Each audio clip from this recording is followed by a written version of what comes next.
Hello, my name is Hassan Sorrells, and this is the Leadership Lessons from the Great Books podcast, Shorts. There's no co-host on these Shorts episodes. These are now around 15-minute long ideas, thoughts, or rants that I may have about the theology, the psychology, and even the cultural impact of leadership. Because listening to me rant and rave for about 15 minutes is still better than reading and trying to understand yet another business book. Especially if that's a business book you got from a guy like myself.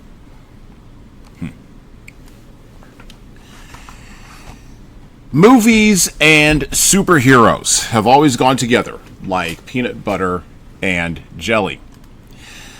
Starting in the 1970s with a campy Batman, and then later on in the 1970s with a serious Superman, filmmaking has taken representing the secular gods of superheroes to the general public to all new and previously unimagined heights.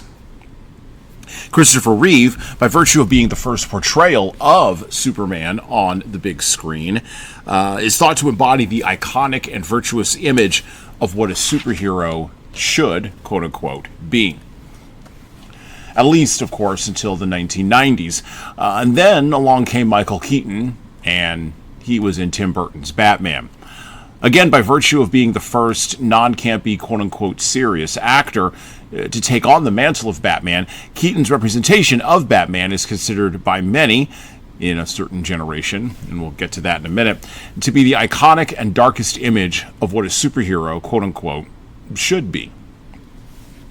But times change and tastes evolve, and movies also evolve. The superhero movie has evolved in our time, in the year 2026, and now we live in the cinematic backwash of the first Iron Man movie, which was released in 2008, along with its various and sundry offshoots. Of course, with this evolution came the rise of the Dark Knight film, with the three most iconic movies ever to accurately portray the character, played now by a very British Christian Bale, in 2005, 2008, and 2012. Following those releases, it was 10 years and multiple Marvel movies later that The Batman was released in 2022 to little fanfare and even lower grosses. No one in the film critic world really actually examines this closely, nor do they ever examine the cultural trends behind why some movies work and why others do not. And when the critics who do seek to tie viewership, audience attention, and popular political positions in movies, when they do write something down, they're almost always universally ignored for not expressing the quote-unquote right opinions. Thus, a brilliant critic like Armand White can only be published in the National Review and almost no other place. Meanwhile, the slobbering critics that populate Rotten Tomatoes reviews, well, we don't need AI for slop.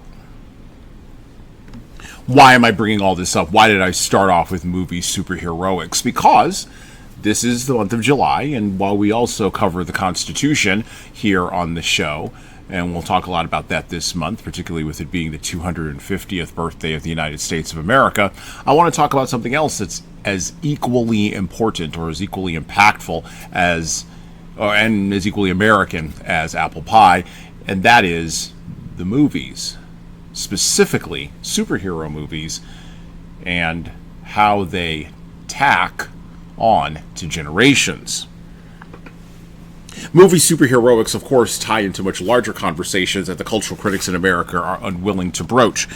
Topics of race, class, gender, and economic issues are either framed as Marxist or populist, depending upon who you read and what axe they may have to grind. But many people don't look to entertainment to provide a theory of politics, even though the people who create films and other forms of entertainment can't think of anything else to ground their work in other than a theory of politics. But superhero movies and superheroes themselves have somewhat managed to stay above the fray of such pedestrian concerns on the big screen. However, in television and streaming, this is not quite the truth. Partially because television and streaming offer the bandwidth to tell much more complicated and gray-colored stories. and partially because television and streaming offer audiences the opportunity to vote more immediately with both their attention and their subscription dollars. The broader lens of critical understanding of superheroes and their place in American culture has to be grounded, if there is going to be a critical understanding at all, in an understanding of intergenerational warfare, rises and falls in the generational strength of certain ideas and identities, and the changing ways in which generations view themselves and their place in American country's culture. In other words, Batman and Superman, if you really think about it, represent polar opposites, not only in how they are represented on screen, that's fairly easy to see, but also in how they are absorbed by the appetites of a public who has grown and matured in their long cinematic shadows. The first Superman film, since Superman 4, Quest for Peace, Superman Returns, was released in 2006. And while it went on to gross $392 million worldwide, it was considered to be a dud against a $270 million budget. Warner Brothers went back to the well again on Superman in 2013 with the iconic Man of Steel, starring Henry Cavill. In an attempt to jumpstart a shared universe without committing to doing the hard work of audience capture that the MCU had done, Man of Steel did much better. Probably because Henry Cavill looks much more like a superhero than Brandon Routh, grossing $670 million worldwide against a $225 million budget. Unlike Superman Returns, Man of Steel was unapologetically an older appeal to a much older Generation X audience who wanted a grounded, realistic Superman of their own that wasn't Christopher Reeve. But both films paled in comparison to The Dark Knight, the sequel to Batman Begins. Directed by British Gen Xer Christopher Nolan, he who's about to release The Odyssey, The Dark Knight grossed $1.3 billion against a $185 million budget and nabbed a posthumous Oscar for the dominant role of the Joker, played to chaotic perfection and memeable perfection by Heath Ledger.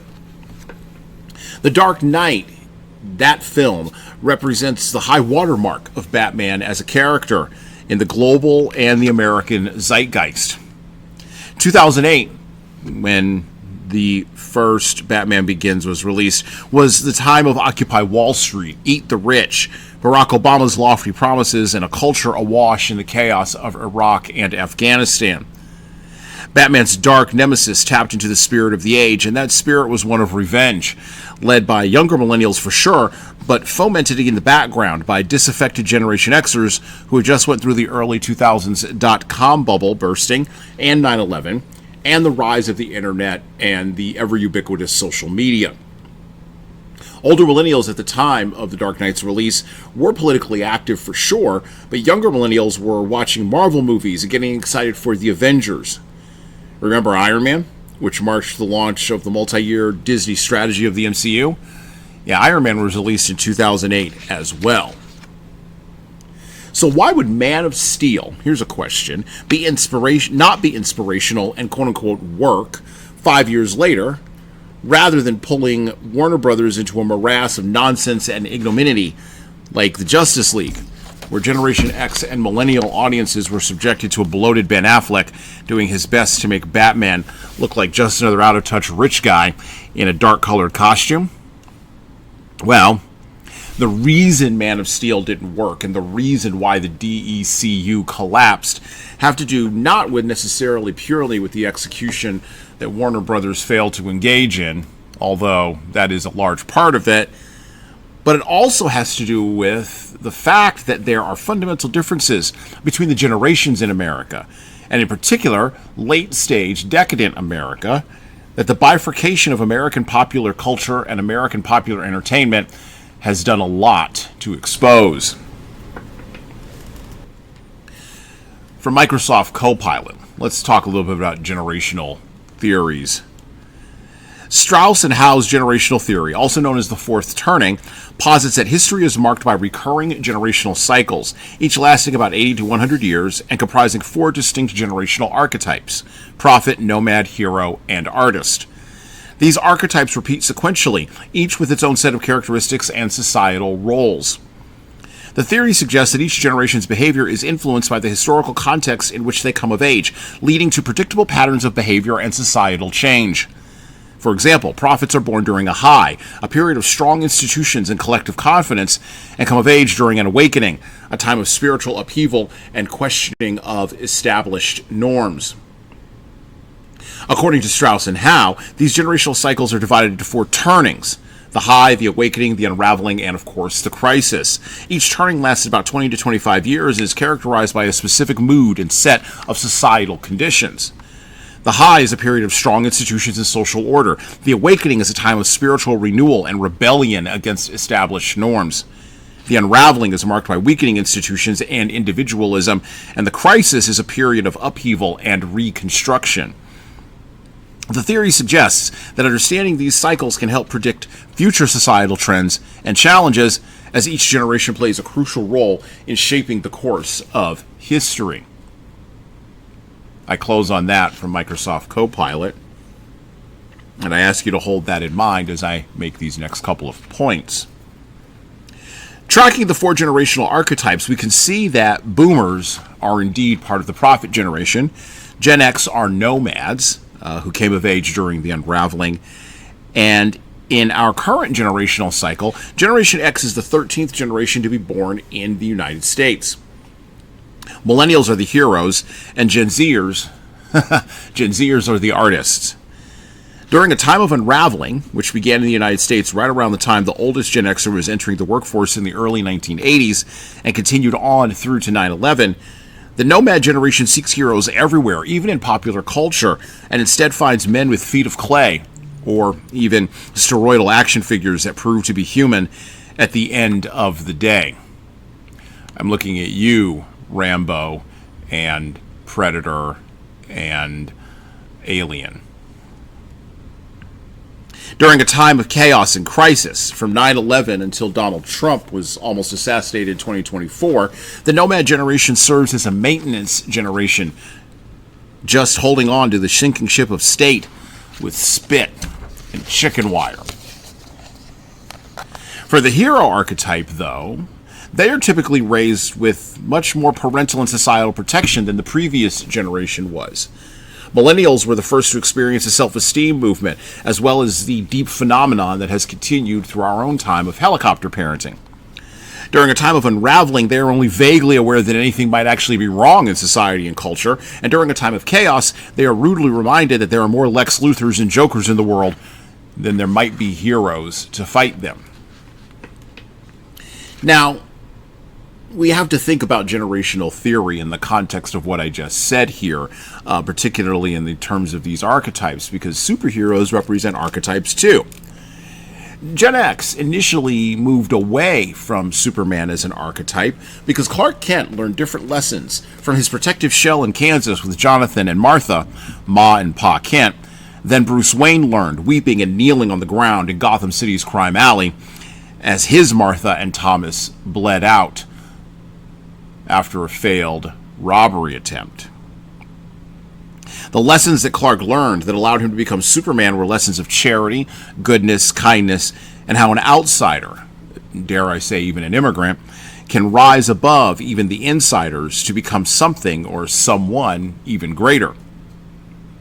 Now, viewed from a European perspective, this can all read as very fascist, but from the American lens, Superman is inspirational and aspirational, but only if your upbringing matches enough of the origin story, or can be tacked on enough to the origin story of Clark Kent.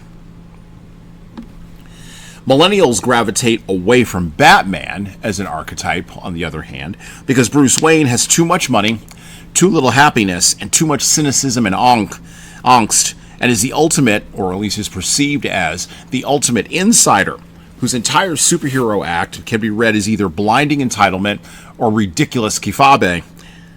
But Generation X knows that the world only makes sense when you have enough will and ability to force it to, and you're willing to do the things that the other person won't.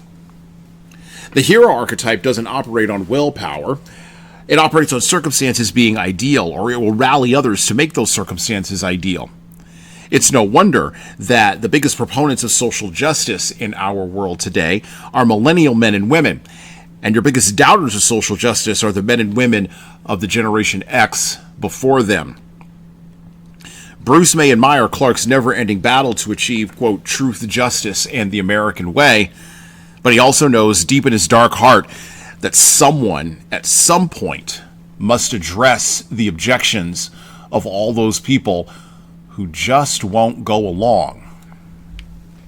And addressing their resistance always and inevitably leads to violence. Millennials don't have the stomach for that kind of violence as a generation, which is why they vociferously oppose drafts and warfare, and why their protests are so thin on the ground. While at the same time, they actively encourage rioting and looting in the artist generation who has come after them while looking the other way. So, what are we to make of all of this? How do we round the corner on some of these thoughts, right?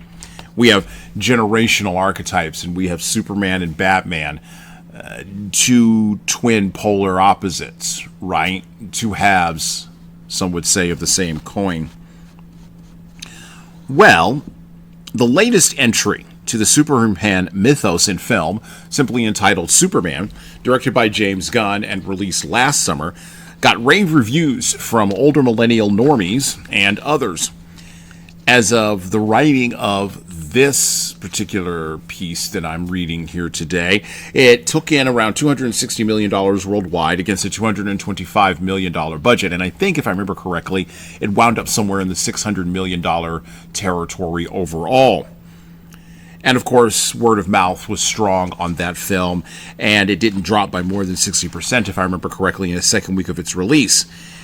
And so, the Superman that was released in 2025 with David Cornsweet may be on the road to getting itself a sequel. Actually, as of this recording today, the Supergirl movie has collapsed totally and completely and ignominiously. But I think Superman's going to do just fine. And that means a lot of different things. So, director James Gunn, he of Guardians of the Galaxy fame, has been tasked with bringing Batman into Superman's light, just in time for the beginning of the next generational cycle, a generational high. Or, another way of putting it is, the Dark Knight is about to experience a blindingly bright springtime. What does this mean for a character like Batman that so defines Generation X's perception of itself? Well, Generation X isn't ready for good times, just like Batman isn't ready for good times. And it won't trust them, just like Batman doesn't really, at the end of the day, trust Superman. This is the reason why the audience, the Gen X's audience interest in Batman as a character continues to decline. The artist generation, Gen Z, on the other hand, is having its cultural moment right now, influenced deeply by opposition, but not necessarily militant opposition, to its millennial predecessors. The artist is fine with Superman as an archetype, particularly if he can creatively lock up the Lex Luthors of the world. Nomads, Gen Xers, for their part, do not understand the artist, and while they appreciate the creativity, they pretty much ignore the outcomes, understanding that ever there is the dark, just lurking around the corner. So, the next historical moment in America will be defined, primarily on film anyway, in a superheroic posture, by the Superman character, even if the films continue to fail to get parts and parcels and even spin-offs of that character incorrect. Crypto the Superdog, by the way, should have been a golden retriever, not some janky-looking mutt. But I digress. James Gunn, of course, as a director, has fully matured the Joss Whedon school of writing and directing, but with a little less irony and a little more sincerity as he gets into his old age. Batman, unfortunately for Mr. Gunn, resists sincerity, viewing such a trait as the trap of the naive and the culturally blind, which is why Gunn will struggle to deliver a Justice League movie of any merit. A Wonder Woman film, heck, he'll do fine either producing or directing that. He's a Hollywood male feminist after all. And Gal Gadot will not, mark my words, will not be invited back. But Batman will defeat him. The only way for a Batman-type character to be accepted by a millennial film audience driven to see heroics that are based in the light rather than the dark is to completely and utterly defenestrate Batman. So, as American culture continues to move into a generational high over the next 10 years, with millennials fully in control of the cultural and social institutions, and Gen Xers left grumbling that none of their contributions to keep everything together will ever be acknowledged or thanked, the sun will rise on Superman, and at the same time set on the Dark Knight. And that weirdly enough is a good thing. In Frank Miller's graphic novel, The Dark Knight Returns from 1986, from where much of our modern conception of Batman comes, Clark Kent recalls Bruce Wayne being brought before a Senate subcommittee focused on regulating and codifying superheroics and superheroes' antics under the paradigm of protecting the public. Think a Patriot Act for someone who can put out a nuclear weapon. And I quote directly from The Dark Knight Returns and Frank Miller, "You were the one they used against us, Bruce. The one who played it rough. When the noise started from the parents' groups and the subcommittee called us for questioning, you were the one who laughed. That scary laugh of yours. Sure, you're criminals, you said. We've always been criminals. We have to be criminals." That quote-unquote scary laugh lies in front of and encompasses all of the irony, cynicism, bitterness, and the willingness to get all the way down into the abyss with the villain, but not to descend all the way to the bottom. And that scary laugh and that ability to deliver it, that is what makes Batman as a cultural heroic ideally one that matches Gen X's mindset, but reads as a tone-deaf construction to the Superman type in the millennial generation. Like I said before, the only way to render Batman palatable for a cultural high is to defenestrate him, rendering him campy and harmless. Think more Adam West than Christian Bale. Making him not only not a criminal, making him not only not understand criminals, but also making him a palette where any audience member can write their own generational story on, which millennial film audiences will demand as a partner, willingly or not, alongside a Superman that is framed as an immigrant hero, fighting for us all in the face of deeply impersonal institutional forces that can be joined with or defeated as the mood strikes, and all as simply as swiping left and right and floating above it all without consequence. But fear not, my Gen X compatriots. Generational highs only last about 20 years, and the next generation up in the cycle, the sons and daughters of the artist generation and the hero generation, and the grandsons and granddaughters of the nomad generation, the next generation up is the prophet generation. The last prophet generation was raised in the sunshine of the last generational high in America, the 1950s through the 1970s, and they are now being raked across the coals by the very online. You know them as the baby boomers. The prophets born and raised through starting in the 2030s and into the 2050s will be surrounded by a radically different world of technology, including a future that might resemble a weird cross between the most horrible cultural imaginings of Philip K. Dick and William Gibson and the technological wizardry promised us by Hanna-Barbera. But they will be raised for sure in the springtime light of cultural heroes, Promethean all, led by the Hollywood archetypes of Superman. Batman's archetype, however, will be banished to the outer darkness, just like most warnings of a coming unraveling by aging Gen Xers will be summarily ignored.